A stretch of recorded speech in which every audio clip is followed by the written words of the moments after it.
我前两天看纪录片，看到了竹升面的制作过程，看他们蹦来蹦去的感觉可欢乐了，所以我也买了2根大竹竿呢，打算在家体验一下。不过和这个面呢还需要点门槛，要没个3-5年和水泥的底子还真不太好干呢。然后我们在家找了一圈，发现最适合加杠杆的地方就是这个口压移植，但是跳了都没超过20下，我们就给人故居拆迁了。后来我开动了一下我聪明的小脑瓜，用最简洁的办法把杠杆的一端给固定了。现在这个设备唯一的弊端就是力的作用是相互的，也就是说压面的人越欢乐，压杆的人就越痛苦。所以老话说得好啊，哪有什么岁月静好，只不过是有人替你负重前行了。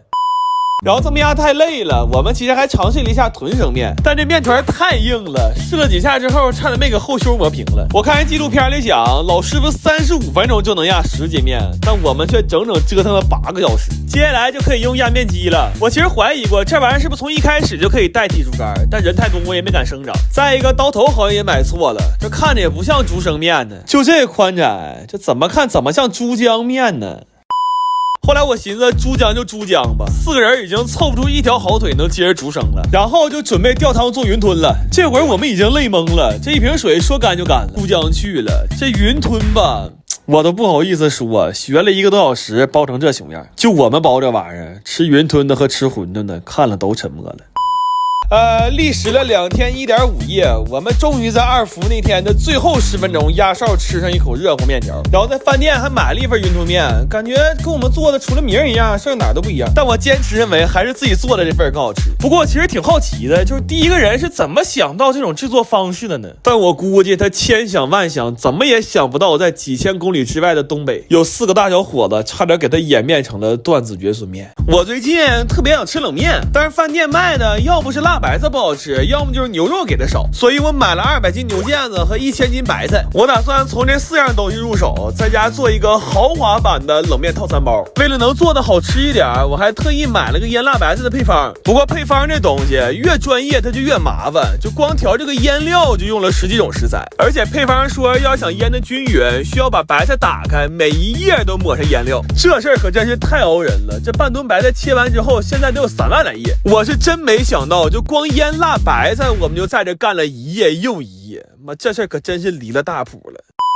然后辣白菜腌上了就可以做酱牛肉了。我这次是以小酱姐的3高牛肉为基础，又放了好多之前攒的老汤，而且又卤泡了好长时间，现在这酱牛肉的内心都特别有滋味。然后为了吃得爽，我们切的都是这种又宽又厚的大肉片，每一包装的时候都不少于3两肉。就这个量来讲，要是胃口小的，可能面条还没等吃到嘴呢，光吃牛肉就先给干饱。然后冷面呢，因为考虑到储存的问题，我就直接买了个做干冷面的机器回来。不过我算了一下，这机器要想用回本，起码得做出2吨面，也就是说假如我们每人每天能吃3顿冷面的话，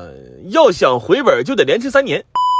做完这几样，我们也终于能消停歇会儿了。辣白菜一共腌了3天，现在拿出来切件就已经非常入味了。这辣白菜真的巨好吃，但就是腌完它的器具有点难刷。我后来甚至都非常苦恼，就如果邻居恰巧看到这一幕的话，我该怎么跟他解释他才能不报警呢？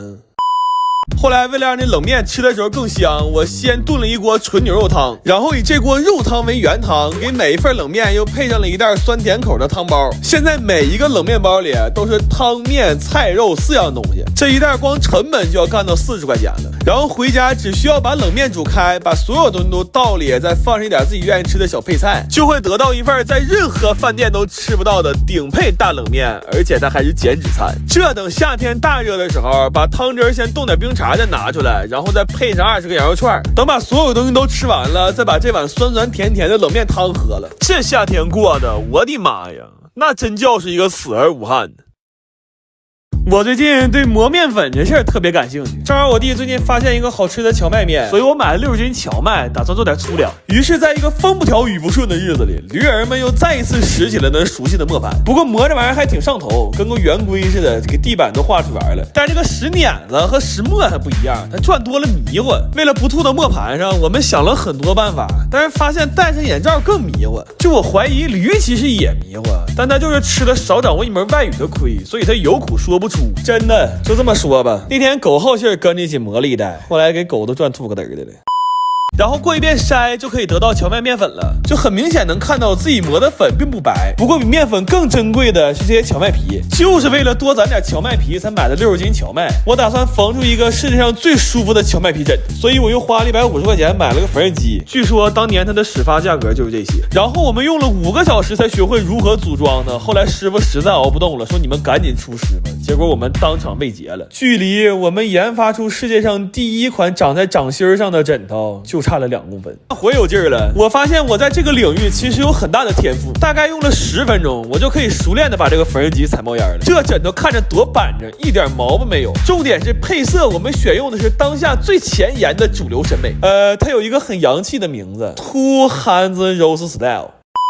然后又简单和了和面，历时20个小时，我们这饸饹面终于压上。我现在已经不满足于只吃一碗荞麦面了，我必须得吃海鲜面，还得挑贵的吃，我都恨不得拉饥荒吃。这一宿过得太魔幻了，这驴和老嫂之间疯狂切换呢。我原来最常做的梦就是踩空楼梯，这回可倒好，我连梦了3天踩缝纫机，完早上起来累得腿肚直转筋。你说这他妈过的是什么日子？